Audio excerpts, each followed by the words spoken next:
নমস্কার বন্ধুরা, blogs and cook with চন্দনা চ্যানেলের সবাইকে স্বাগত জানিয়ে আজকে চলে এসেছি আরও একটি নতুন পর্ব নিয়ে। এই গরমে তৃপ্তিদায়ক একটি ডালের রেসিপি নিয়ে চলে এসেছি। এখানে আমি নিয়েছি মটর ডাল আর উচ্ছে। এই দুটো জিনিস দিয়েই আজকের খুব স্বাস্থ্যকর এবং পুষ্টিকর একটি ডাল বানাবো, যেটা খেতে গরমের সময় দুর্দান্ত লাগে। তো ডালটা কিভাবে আমি বানালাম তার জন্য কিন্তু পুরো ভিডিওটা প্রথম থেকে শেষ পর্যন্ত দেখতে হবে। আশা করছি সবার ভালো লাগবে। তো চলো রেসিপিটা শুরু করা যাক। প্রথমেই দেখো, এখানে আমি মটর ডাল নিয়েছি। এই ডালটা মটর ডাল দিয়ে করলেই কিন্তু স্বাদ বেশি হয়। তোমরা চাইলে অন্য ডাল দিয়েও করতে পারো, কিন্তু মটর ডাল দিলে আরও বেশি খেতে ভালো লাগে।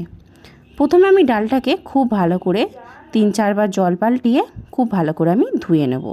তো দেখো বন্ধুরা, ডালটা আমি 3-4 বার জল পাল্টিয়ে ধুয়ে নিয়েছি।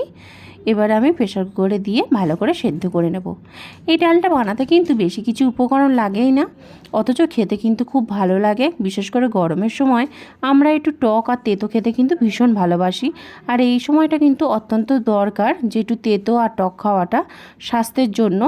তো সবসময় তো বেশি ঝাল মশলা দিয়ে তরি তরকারি গরমের সময় ভালো লাগে না, তাই একটু এরকম হালকা পাতলা একটু ডাল করে নিলে বেশ খাওয়াটা কিন্তু দুপুরবেলা জমেই যায়। তো কথা বলতে বলতে দেখো বন্ধুরা, আমার ডালটা কিন্তু ভালো করে ধুয়ে নিয়েছি। এবার আমি প্রেসার কুকারে দিয়ে সেদ্ধ করতে বসিয়ে দিলাম। এদিকে আমি উচ্ছেগুলোকে এইভাবে গোল গোল করে কেটে নিয়েছি। এখানে কিন্তু উচ্ছে বা করলা যে কোনো একটা হলেই হবে।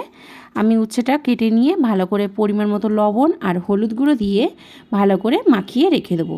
তাহলে উচ্ছে বা করলা থেকে যে অতিরিক্ত জলটা সেটা বেরিয়ে আসবে, তাহলে কিন্তু তেতোটা অনেকটা পরিমাণ কমে যাবে। তো আমি এখানে মাখিয়ে নিলাম ভালো করে, আর ওদিকে ততক্ষণ ডালটা সেদ্ধ হচ্ছে। আজকের রেসিপিটা যদি তোমাদের ভালো লেগে থাকে অবশ্যই কিন্তু একটা লাইক কমেন্ট শেয়ার করতে ভুলো না বন্ধুরা। আর আমার চ্যানেলে নতুন বন্ধু হয়ে থাকলে চ্যানেলটাকে অবশ্যই সাবস্ক্রাইব করে পাশে থাকা বেল আইকনটি প্রেস করে দিও, যাতে প্রত্যেকটা নোটিফিকেশান তোমাদের কাছে আগে পৌঁছে যায়। তো চলো এবার এদিকে আমি একটা কড়া বসিয়ে দিলাম। দেখো বন্ধুরা, মাখিয়ে রাখার ফলে কতটা পরিমাণ জল বেরিয়েছে। এবার আমি উচ্ছেগুলোকে ভালো করে হাতে এরকম চাপ দিয়ে দিয়ে অতিরিক্ত জলটা আমি বের করে ফেলবো। ওদিকে তেলটা ততক্ষণ গরম হচ্ছে। এইভাবে উচ্ছেগুলো আমি জলটা বের করে নিলাম। এবার গরম তেলের মধ্যে উচ্ছেগুলোকে দিয়ে দেবো। দিয়ে উচ্ছেগুলোকে খুব ভালো করে একটু ভেজে নেব। অনেকেই আছো যে উচ্ছে বা করলা খেতে কিন্তু একদমই পছন্দ করো না, তো তাদেরকে যদি এইভাবে একটু ডাল বানিয়ে দেওয়া যায় তারা অনায়াসেই ভাতের সাথে খেয়ে নেবে।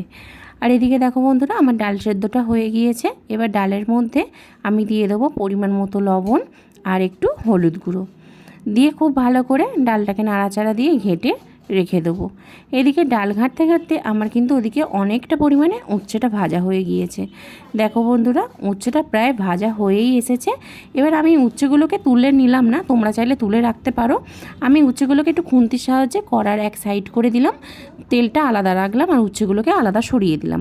এবার ওই তেলের মধ্যে দিয়ে দিলাম শুকনো লঙ্কা, তেজপাতা, মেথি আর দিয়ে দেবো রাঁধুনি। এই তিতর ডালের মধ্যে কিন্তু মেথি আর রাঁধুনিটা দিতেই হবে, তবে কিন্তু তিতর ডালের যে আলাদা একটা স্মেল সেইটাই কিন্তু তবে এই ফোড়নের মধ্যেই পাওয়া যাবে। এরপর দেখো বন্ধুরা, আমি এবার এর মধ্যে ডালটা দিয়ে দিলাম। ডালটা ঢেলে দিয়ে খুব ভালো করে ডালটাকে ফুটিয়ে নেব। আর ডালের মধ্যে আমি দিয়ে দেবো অল্প একটু চিনি। এবার ডালটা একটু ফুটিয়ে আমি নামিয়ে ফেলবো। আমার ডাল রান্নাটা হয়ে গিয়েছে। গরমের দিনে দুপুরবেলা ভাত পাতে যদি এইরকম ডাল থাকে তাহলে তো মনটা ভরেই যাবে। আজকের রেসিপিটা তোমাদের কেমন লাগলো অবশ্যই কিন্তু কমেন্ট করে জানিও বন্ধুরা। আজকে এই পর্যন্ত, টাটা।